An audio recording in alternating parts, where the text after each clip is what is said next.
Guys, welcome back to my YouTube channel. दोस्तों, हम आधुनिक भारत के इतिहास में कर रहे थे governor general and viceroy.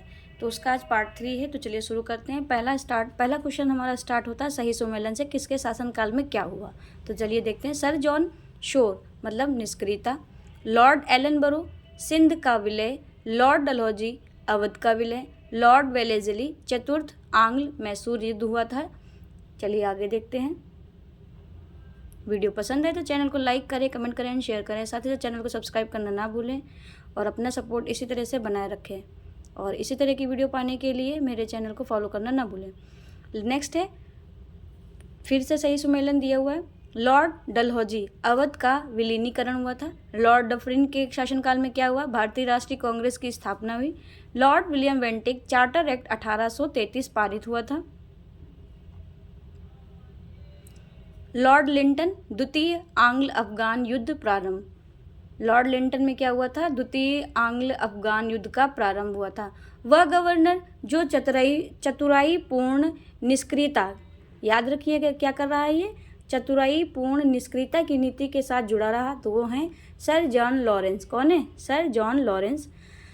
Bharat में अंग्रेजों के समय प्रथम जनगणना कब हुई थी? तो लॉर्ड मेयो के शासनकाल में प्रथम जनगणना हुई थी। कब हुई थी? लॉर्ड मेयो के शासनकाल में।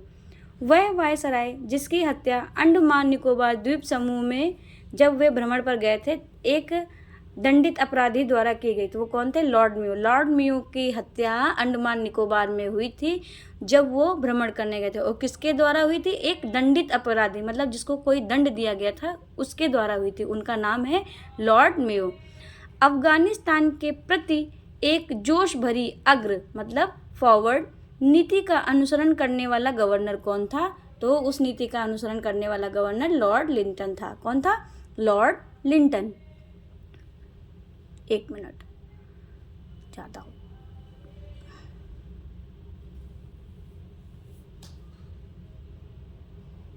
नेक्स्ट है, भारत का वायसराय सबसे दीर्घ काल तक रहा। ऐसा कौन था जो सबसे दीर्घ काल तक भारत का वायसराय रहा? तो लॉर्ड लिनलिथगो और लॉर्ड कर्जन द्वितीय सर्वाधिक काल तक रहे। कौन? लॉर्ड लिनलिथगो और लॉर्ड कर्जन। लॉर्ड कर्जन के लिए लिखा है द्वितीय सर्वाधिक काल तक रहे। पहले थे लॉर्ड लिनलिथगो, याद रखिएगा। भारत में स्थानीय स्वायत्त शासी संस्थाएं 1882 में सशक्त की गई थी। तब किसका शासनकाल था? लॉर्ड रिपन के द्वारा ये सशक्त की गई थी। कब की गई? 1882 में। कब की गई? 1882 में। इल्बर्ट बिल का विवाद का संबंध था यूरोप के लोगों के मामलों की सुनवाई करने के लिए भारतीय न्यायाधीश पर लगाई गई अयोग्यताओं को हटाए जाने से। जो इल्बर्ट बिल पारित हुआ था उसका संबंध किससे था? तो यूरोप के लोगों ने क्या किया था? भारतीय न्यायाधीशों पर कुछ अयोग्यताएं लगाई थी, तो उनको हटाने के लिए ये बिल था। तो ये लाइन को याद रखिएगा। यूरोप के लोगों के मामले की सुनवाई करने के लिए भारतीय न्यायाधीशों पर लगाए गए अयोग्यताओं को हटाए जाने के लिए ये बिल संबंधित है। नेक्स्ट है,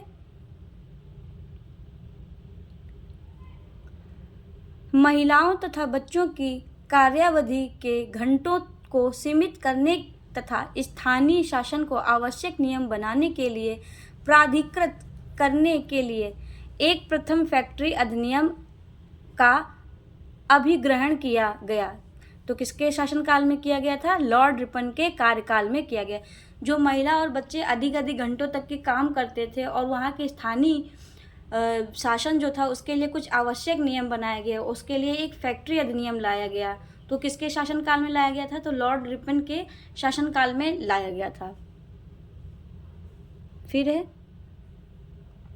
भारत में स्थानीय स्वायत्त शासन का जनक माना जाता है। तो लॉर्ड रिपन को स्वायत्त शासन का जनक माना जाता है। अब फिर से आती है एक सही सम्मेलन की सूची। तो चलिए देखते हैं इस सूची को।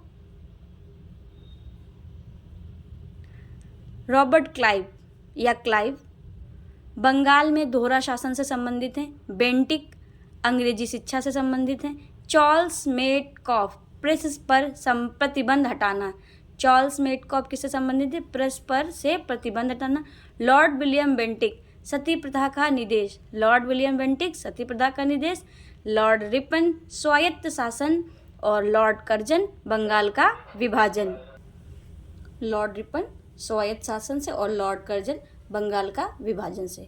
ये सूचियों को आप अच्छे से याद करिएगा। चलिए देखते हैं आगे के क्वेश्चंस। हम आगे के क्वेश्चंस को देखते हैं, तो चलिए स्टार्ट करते हैं। 1 मिनट। क्वेश्चन है, भारतीय पुरातत्व सर्वेक्षण की स्थापना हुई थी लॉर्ड कर्जन के कार्यकाल में। किसके कार्यकाल में? लॉर्ड कर्जन के कार्यकाल में। प्राचीन स्मारक संरक्षण एक्ट पारित हुआ था लॉर्ड कर्जन के कार्यकाल में। किसके कार्यकाल में? लॉर्ड कर्जन के कार्यकाल में। क्या पारित हुआ? प्राचीन स्मारक संरक्षण एक्ट। भारत में कर्जन के प्रशासन की तुलना औरंगजेब से की थी। किसने? जीके गोखले ने की थी। किसने की थी? जीके गोखले ने कर्जन के प्रशासन की तुलना औरंगजेब से की थी। भारत में ब्रिटिश साम्राज्य के दौरान Lord Curzon, Lord Chelmsford, Lord Hardinge और लॉर्ड इरविन वायसरायों का सही कालानुक्रम क्या है? तो चलिए देखते हैं इनका सही कालानुक्रम क्या है। तो इनका सही कालानुक्रम है लॉर्ड कर्जन, फिर लॉर्ड हार्डिंग, फिर लॉर्ड चेम्सफोर्ड और लॉर्ड इरविन। तो आप ऐसे भी रख सकते हैं KHCI, मतलब के से कर्जन, H से हार्डिंग, C से चेम्सफोर्ड और I से इरविन। आगे देखें, फूट डालो और राज करो की रणनीति किसके द्वारा अपनाई गई? तो कर्जन के द्वारा अपनाई गई। किसके द्वारा अपनाई गई? लॉर्ड कर्जन के द्वारा अपनाई गई फूट डालो और राज करो। नेक्स्ट है, वह गवर्नर जनरल जिसने सबसे पहले पृथक निर्वाचन मंडल, क्या? पृथक निर्वाचन मंडल की व्यवस्था तथा मुसलमानों को जीतने व उन्हें कांग्रेस के विरुद्ध करने के लिए इस्तेमाल की। तो लॉर्ड मिंटो ने पृथक निर्वाचन मंडल की व्यवस्था की और मुसलमानों को जीतने व उन्हें कांग्रेस के विरुद्ध करने के लिए इस्तेमाल किया। अब आता है भारत का एकमात्र यहूदी वायसराय। भारत का एकमात्र यहूदी वायसराय कौन है? Lord reading. कौन है? Lord reading. रीडिंग तो हम लोग करते हैं, तो याद रखिएगा लॉर्ड रीडिंग एकमात्र यहूदी वायसराय थे। आता है अब सही सुमेलन आता है। ठीक है, तो चलिए देख लेते हैं सही सुमेलन। Pitt's India act, Lord Warren Hastings. Doctrine of lapse, Dalhousie. Vernacular press act, Lytton. Ilbert bill, Ripon. ठगी का दमन, विलियम बेंटिक। और रिंग फेंस की नीति, वॉरेन हेस्टिंग। ठीक है, किसकी नीति है ये? वॉरेन हेस्टिंग की है। मैं ये शाही सम्मेलन सारे एक जगह लगा के आपको दिखा दूंगी। फिर आता है, ब्रिटिश भारत की राजधानी का कलकत्ता से दिल्ली स्थानांतरण क्रियान्वित हुआ लॉर्ड हार्डिंग के कार्यकाल में। जब लॉर्ड हार्डिंग का शासनकाल था, तो जो भारत की राजधानी पहले कलकत्ता हुआ करती थी, तो उन्होंने क्या किया? कलकत्ता से दिल्ली स्थानांतरित कर दी। एक सही सुमेलन फिर से है, चलिए देख लेते हैं।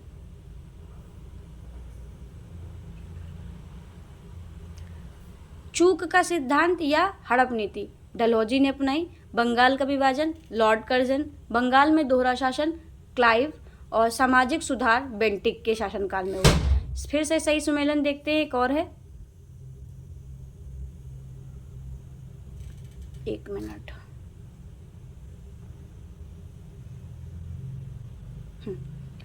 बंगाल में फोर्ट विलियम प्रेसिडेंसी, चार्ल्स कार्निवालिस। और पूरा है, बंगाल में फोर्ट विलियम प्रेसिडेंसी का गवर्नर जनरल, और ब्रैकेट में लिखा है रेगुलेटिंग एक्ट 1773 अधीन था। किसके अधीन था? चार्ल्स कार्निवालिस, कार्निवालिस का दूसरा अर्ल और पहला मार्किस। भारत का गवर्नर जनरल चार्टर एक्ट 1833 अधीन था। जेम्स एंड्रयू ब्राउन रेमजे और डलहौजी का अर्ल और मार्किस। भारत का गवर्नर जनरल और वायसराय इंडियन काउंसिल एक्ट 1858 के अधीन है। क्या अधीन है? गिलबर्ट, जॉन इलियट, मरे और किनिनमांड मिंटो का अर्ल। ठीक है, आगे देखते हैं।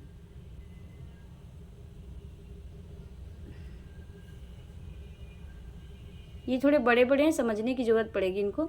और लास्ट है, गवर्नर जनरल और सम्राट का प्रतिनिधि ब्रैकेट में लिखा है गवर्नमेंट ऑफ इंडिया एक्ट 1935 अधीन था। किसके अधीन था? तो आर्कीबॉल्ड पर्सिवल वेवेल और बाइकाउंट और अर्ल वेवेल, इनके ये अधीन था 1935 गवर्नमेंट ऑफ इंडिया। तो ये था आज का वीडियो पसंद है तो चैनल को लाइक करें, कमेंट करें, शेयर करें, साथ ही साथ चैनल को सब्सक्राइब करना ना भूलें और अपना प्यार और सपोर्ट इसी तरह से बनाए रखें। Thanks for watching, stay tune.